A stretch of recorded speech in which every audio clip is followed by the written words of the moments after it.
PSSI berencana kembali menggulirkan kompetisi Liga 2 pada Oktober mendatang. Rencananya kompetisi Liga 2 akan menggunakan format home turnamen. Akan ada 4 wilayah yang ditunjuk sebagai tuan rumahnya, dengan 6 klub peserta yang akan mengisi tiap wilayah.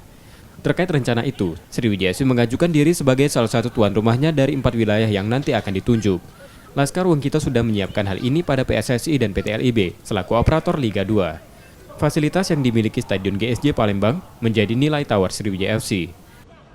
Ya, kalau alasan kita mengajukan sebagai tuan rumah, alasan kita karena ya memang dari fasilitas yang ada kita cukup bisa mampu melaksanakan home turnamen tersebut sebagai tuan rumah. Dari fasilitas yang ada, kami kira tidak ada masalah begitu. Kalau Sriwijaya FC melihatnya bukan masalah keuntungan atau formatnya bagaimana, tetapi adalah proyeksi kita untuk menembus Liga 1 begitu. Yang jelas itu pasti ada plus minusnya gitu kan. Itu semua pasti ada plus minusnya. Saat ini Sriwijaya FC masih menunggu jadwal resmi dari PT LIB terkait penyelenggaraan kompetisi Liga 2.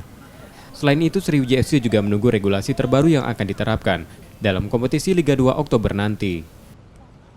Nur Muhammad, Kompas TV, Palembang.